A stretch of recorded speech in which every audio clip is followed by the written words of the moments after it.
जानकारी ये भी है जो चर्चाओं में है आप लेकर कि आपके भाई पाकिस्तान आर्मी में है, इसलिए आपको लेकर कहा जा रहा है कि आप जासूस हो सकते हैं, जिस बात का जिक्र अभी हमारी सहयोगी रोहिणी ने भी किया। तो भाई आर्मी में कैसे जुड़ा, आप उनसे कितनी आपकी बातचीत है, क्या आपकी आपस में बातचीत में शेयर हुआ कि आर्मी को लेकर क्या तरीका है, पाकिस्तान में कैसे काम होता है, क्या नहीं होता है? बहुत सारी बातें हैं जो आपको शक के दायरे में भी लाती हैं। जी मैम, ऐसा कुछ भी नहीं है। मेरे पापा की इच्छा थी, क्योंकि मेरे भैया को जॉब नहीं मिल रही थी।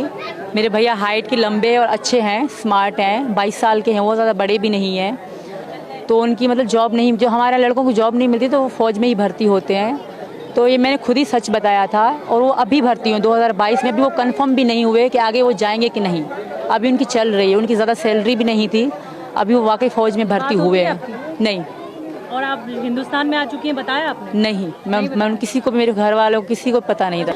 मेरा लड़का हुआ था तो इनके गांव में कत्ल आम है, लड़की को मारना बिल्कुल ही आम है। इनके जो इनका गांव है ना जेकमाबाद, वहाँ लड़की को मारना जैसे मच्छर मार दिया आपने, ऐसे है, मार देते हैं, और कोई इनको रोने भी नहीं देते परिवार को। पाकिस्तान में अभी कहाँ रह रही थी? मैं कराची शहर में शादी के बाद।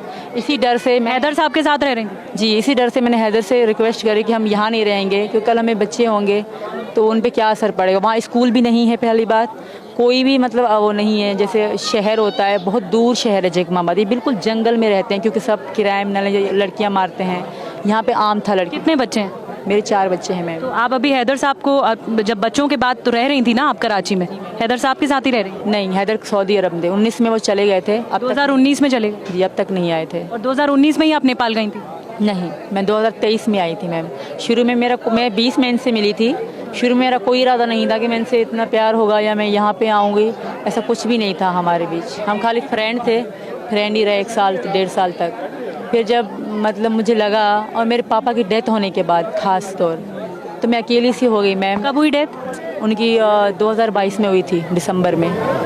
तो इस बात से वाकिफ थी कि वहाँ पर मारते हैं, काटते हैं, लड़कियों के साथ ऐसा व्यवहार करते हैं, तो कैसे आपने वो हिम्मत जुटाने की कोशिश की? आपको लग रहा था, माफ़ कीजिएगा, कुछ आपके हाथों पे ये सारे मैं निशान भी देख रही हूँ, ये क्या है? ये किसने, क्या किसी ने किया है? नहीं, मैंने खुद करा था। उनके प्यार में हमारी लड़ाई होती थी, शादी वगैरह पे जाते थे मुझे बताए बगैर, तो इस बात पे हमारी ज़्यादा लड़ाई होती थी। तो इस कारण ये बीड़ी पीते थे मुझसे चोरी चोरी।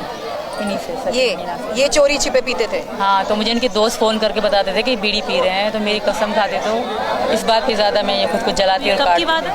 ये 2022 की बात है, 1 साल पहले। अच्छा, फिर यही मैं कह रही हूँ, आपके साथ बच्चे भी थे, आप अकेली थी, कैसे आप अपना घर चलाती थी? कैसे आपने ये समझा कि आपको किस रास्ते सचिन तक पहुंचना है? क्या आपके पास उतना पैसा था? क्या काम आपने कुछ किया? कैसे आप सचिन तक पहुंचने के लिए ये कोशिश, ये जद्दोजहद करती आई? क्योंकि क्या सचिन के जरिए आपको पता लगा कि आप कैसे उनके पास पहुंच सकती हैं, चाहे वो नेपाल, क्योंकि आप लोगों ने मिलना शुरू किया? ये हम दोनों ने मिलकर सर्च किया था यूट्यूब के ज़रिए, क्योंकि हमें मिलना था। पहले तो मैंने इंडियन वीज़े के लिए बहुत कोशिश करी, वहाँ की एम्बेसी के इस्लामाबाद में है, तो मैं तो जा नहीं सकती। वहाँ रेलवे एजेंट होते हैं, वो दूसरे एजेंट माने जा रही हैं। रेलवे एजेंट जैसे शॉप होती हैं, उनके आगे लिखे थे रेलवे एजेंट, वो सऊदी अरब का, दुबई का, हर कंट्री का वीज़ा भी लगवा के देते हैं और टिकट भी लगा के देते हैं। तो मैं उन्हीं के पास गई कि मैं इंडिया जाना चाहती हूँ। तो उन्होंने पूछा आपका कौन है? मैंने कहा फ्रेंड है मेरे, क्योंकि ज़्यादातर यही था कि फ्रेंड ने, फैमिली वाले जा सकते हैं भारत, बाकी लोग नहीं जा सकते, कुछ डॉक्यूमेंट्स चाहिए होते हैं। तो मैंने इनको बताया कि मतलब ऐसे ऐसे कागज़ मांग रहे हैं, फिर मैं आपके पास आ सकती हूँ वरना नहीं। तो इन्होंने अपने आईडी कार्ड और राशन कार्ड की कॉपी मुझे भेजी, और मैंने जमा भी करे वहाँ पे अपने फ़ोटो बगैर दुपट्टे के। उन्होंने कहे थे सर ने कि निकाल के दो, आपके एम्बेसी में जमा कराऊंगा, आपका वीज़ा लगेगा। पासपोर्ट बनवा ली मैंने, तो मैंने वो भी करे। फिर उन्होंने कहा कि एक कागज़ और है, इंडिया से 3 डॉक्यूमेंट्स चाहिए, तीसरी सरकारी ऑफिसर के कागज़, जैसे ड्यूटी का कार्ड होता है उसकी कॉपी, और उनके साइन में आपको फॉर्म बना के दूँगा, करवाएंगी, तभी आप इंडिया जा सकते हो। तब भी 3 महीने आपको वेट करना होगा, और कंफर्म नहीं है कि आपका वीज़ा लगेगा कि नहीं, क्योंकि 100 में से 90% आपका लग सकता है, नहीं लग सकता, और 10% लग सकता है। तो इनसे मैंने बताया, तो हम दोनों बहुत परेशान थे ना, तो मैंने इनको कहा तुम पासपोर्ट बनवा लो, हम दुबई में मिलेंगे। पहली बार मुलाकात का हमने सोचा था कि हम मिलेंगे। तो इन्होंने पासपोर्ट के लिए यहाँ पैसे भी जमा कराए। तो इनको बहुत चीज़ें बता रहे थे, ये समझ ना पा रहे, थोड़े भोले से हैं ये, तो ये समझ ना पा रहे थे। तो फिर नेपाल के बारे में हमें पता पड़ी कि नेपाल में इंडियन लोग बगैर वीज़े के या बगैर पासपोर्ट के आ सकते हैं। तो मैंने इनको बताया कि मैंने कहा तुम नेपाल आ जाओ। इन्होंने भी सर्च मारा था, तो मैंने भी अपना वीज़ा नेपाल का लगवाया। मैं अकेली आई इनसे मिलने के लिए 10 मार्च को। बच्चों की परवरिश करना, 4 बच्चों की परवरिश करना, खुद का घर चलाना, रोजी रोटी कैसे कोशिश करती थी, पैसे कैसे?